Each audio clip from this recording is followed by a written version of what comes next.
Hello and welcome to the UK edition. This week we have a Diwali special for you. Let's start our proceedings with the celebrations at 10 Downing Street. For Theresa May, this was her first Diwali reception as Prime Minister. But for Indians, this is an annual event now. Diwali has become a set feature of 10 Downing Street. Hindus, Sikhs, Jains and Indians of all religions gathered at 10 Downing Street for the festivities this year. For many of the Indian dignitaries, this was their first meeting with the new Prime Minister. Theresa May lit the traditional lamp amid prayers and conveyed Diwali greetings to all British Indians. Just heard some references to the meaning of Diwali, and when we look at it, I think its relevance extends beyond India, beyond the Indian diaspora, even beyond the Hindus, Jains, Sikhs and Buddhists who in different ways mark the festival, because its messages apply to every single one of us, whatever our background and whatever our faith. Charity, sacrifice, responsibility. To paraphrase Mahatma Gandhi, losing ourselves in the service of others. Values of good conduct, dharma, taking the right path and ensuring that good triumphs over evil. I think it really shows the Indian community in the UK here absolutely at the heart of our British society, you being here in London.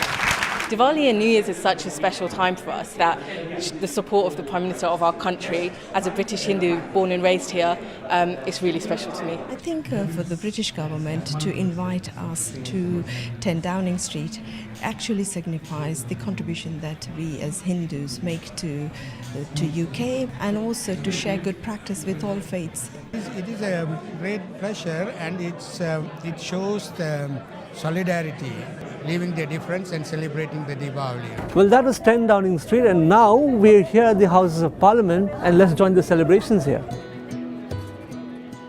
A terrace hall on the riverside inside the British Parliament was home to unique Diwali celebrations this year. For hundreds of guests who gathered for the event, this was a Diwali with political colours. It was a picture of just how far Indians have advanced in Britain. Indian Acting High Commissioner Dinesh Patnaik and Lord Dolar Popat were among the guests. Well, it says a lot of things about the Indian community. It's not just about Diwali in Parliament. Diwali 2 days back was at 10 Downing Street also. So it says the importance that Britain and the government attaches to the Indian community, and also says lots of things about how strong the Indian community is today. And that's something to be proud of. And Diwali, if you see around you here, it's not just the Hindus who've come here. It's everybody. There are Sikhs, the Jains, the Buddhists, there are even Muslims, everybody here. And there's a group from Jammu and Kashmir which is here, which is wonderful. And this is exactly what we want in Britain. It's a relationship so umbilical between both of us that it's inseparable. And today the leadership in UK and the political class in UK has recognized the power of the Indian diaspora. This is the highlight of the year, and it gets together all people of all political persuasion coming together, celebrating Diwali, and it's a hallmark of what Diwali is all about. It's a great significance to us. Not only do we have many Hindu members of Parliament in both houses who make a significant contribution to what we do here in terms of the national affairs, but it's also significant because in this Mother of Parliaments we want to celebrate the role and the part played by British Indians, by the Hindu faith at this time of year of Deepavali, and everybody coming together because it is a significant national festival. The Parliament Terrace Hall was decorated in traditional Indian style with piles of sweets and strings of flowers. The evening was completed with prayers and prasad. Now, what's Diwali without fireworks? Let's go across and meet somebody who not only supplies fireworks in London, but also across the country. So with Diwali just around the corner, we're here at one of London's largest fireworks shop, and Rajesh Vyas here is the proprietor, and he's seen the pattern of shoppers over the years changing in the way they shop for Diwali. The growth has been phenomenal, as he says, over the years. So Rajesh, tell us, over the years that you've been selling fireworks in this area in London. Yeah, we've been here over 20 years, and over the last 10 years, we've actually seen a gradual increase of fireworks Diwali sales.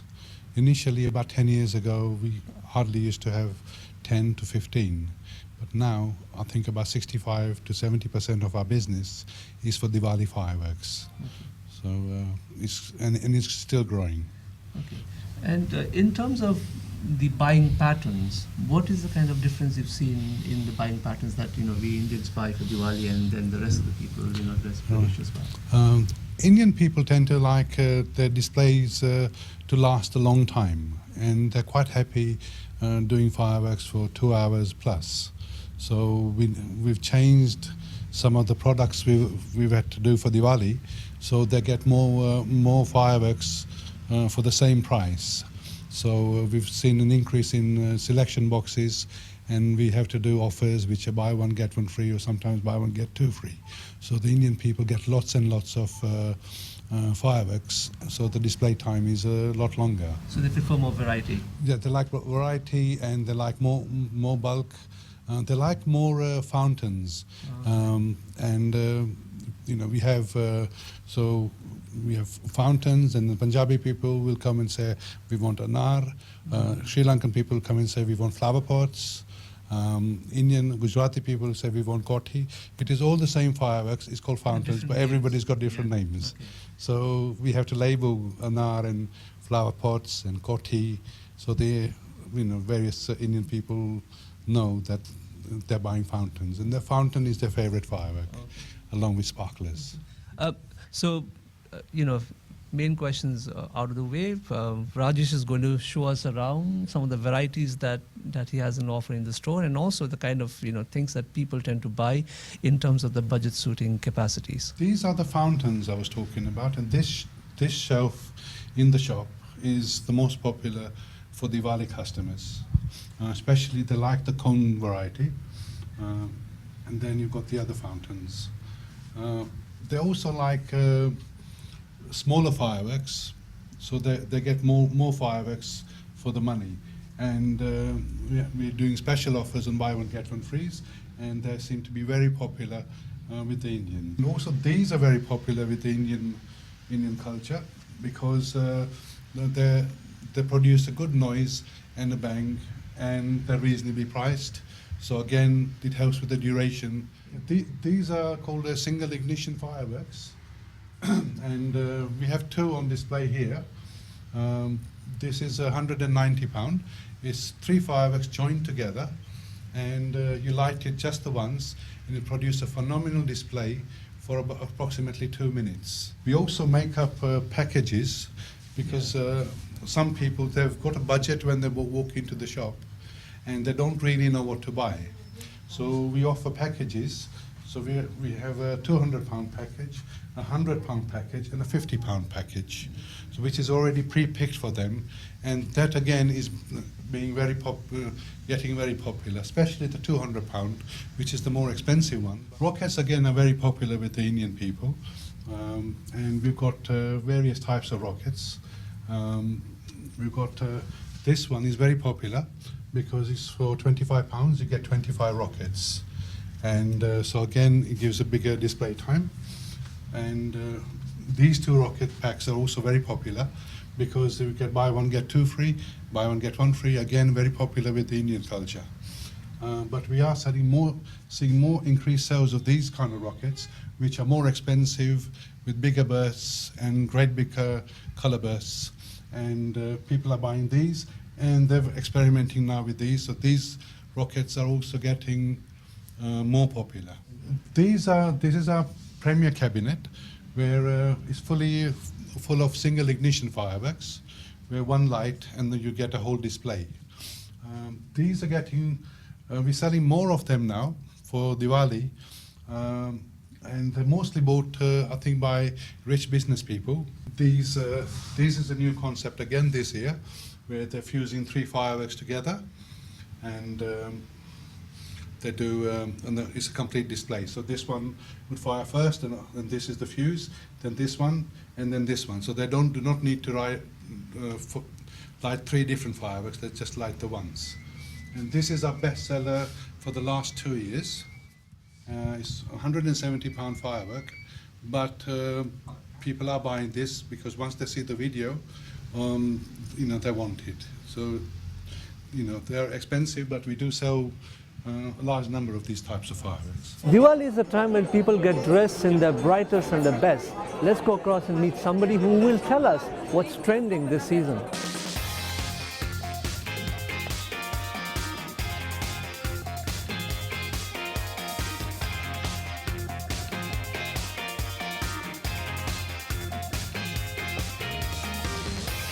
especially for Diwali, people are going for quite vibrant colours, floral fabrics, sheer fabrics, easy to dance in, quite flexible, comfortable.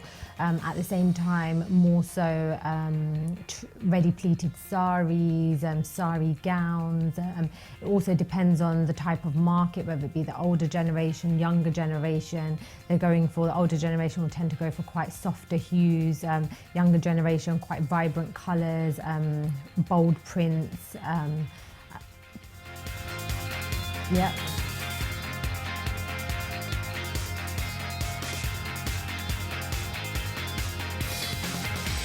So during the festive season, the older generation tend to go for more classic, traditional saris, less so more of the embroideries, heavy embroideries, and more so fabrics and prints and soft embroideries, antique gold colour embroideries.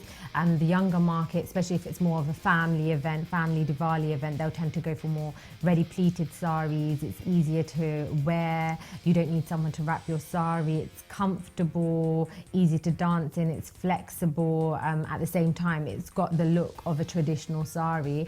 Also, whether it be work events, work Diwali events, cocktail party events, we've got the younger generation go for sari gowns, and then whether it be the older generation or the younger generation, if they want something quite ethnic, so something a little bit more bold and statement, they either go for sari lengas or quite traditional lengas, but with a fusion twist. So whether it be the colour that be a little bit more contemporary or the prints that be a little bit more contemporary.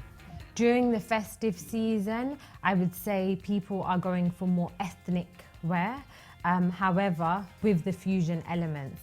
And that's where we come into it, and we have the twist of fusion and traditional wear. So we still have traditional styles, but with fusion embroideries or fusion cuts. So it would be slightly open shoulder, or whether it be a floral contemporary print. So I think the fusion element is here during the festive season and is growing amongst the older generation and the younger generation.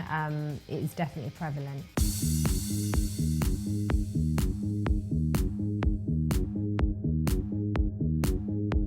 But now there is definitely a growing trend where men are becoming more fashion focused, especially during this festive season, and they're going for more so kurtas, quite stylish kurtas, draped kurtas. We're getting a lot of men contacting us for the draped kurtas or Nehru suits. So it wouldn't be shirwanis, which grooms go for, it would be more so Nehru suits, which is the short jackets, quite soft, delicate embroidery, or even plain Nehru suits, and then quite stylish kurtas. So again, more fusion traditional wear.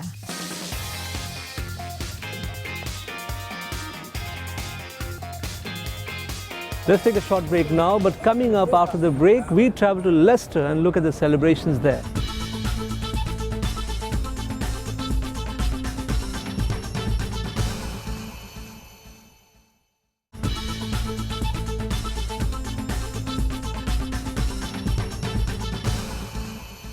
Welcome back to this Diwali special. Now, Leicester's celebrations of Diwali is historical in many respects. Firstly, it's the largest celebration of Diwali outside of India. Secondly, we light up a house in Diwali, but Leicester, the entire city lights up. And third, now, Diwali has become an annual feature at the Leicester Museum.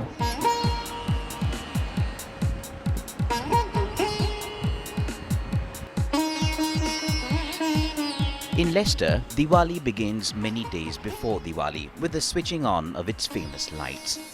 The lights adorn Belgrave Road and Melton Road, once marked for demolition and now known as the Golden Mile after the arrival of Indians in the city.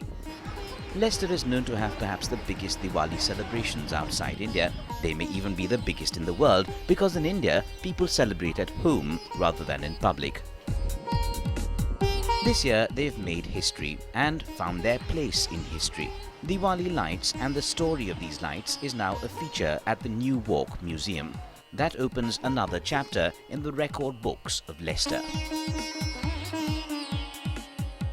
The exhibition figures images from early Indian days in the 1970s that were not as bright as those today. The Diwali entry into the museum followed an application for lottery funds from Navrang Arts.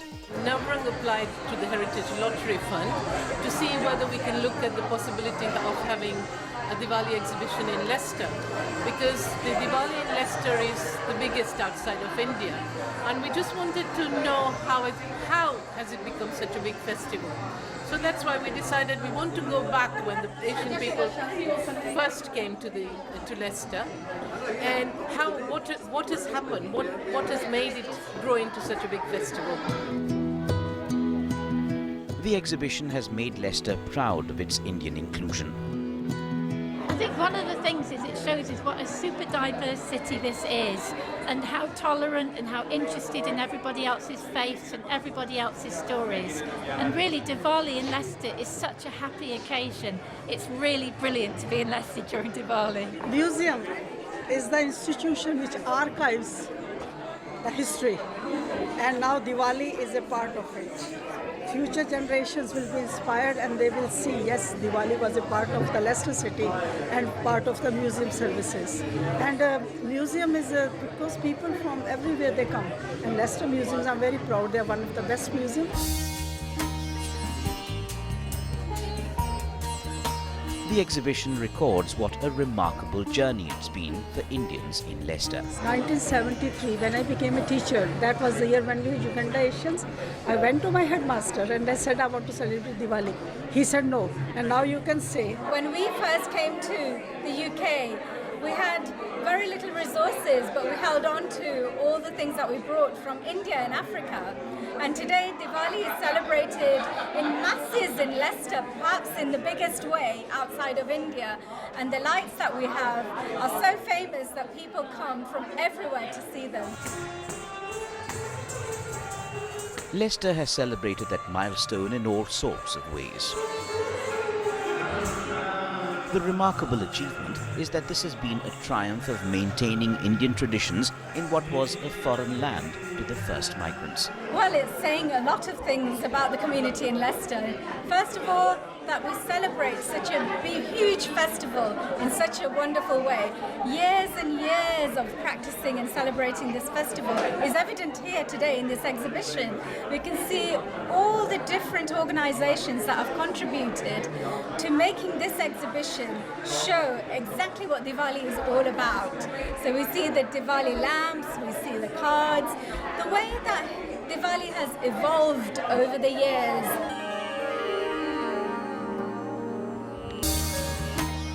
The city itself, and not just the museum, is a triumph of the survival of Indian ways and traditions. Whether it's the traditional Rangoli or the Garba dance, Leicester has an Indian touch like no other city in the West.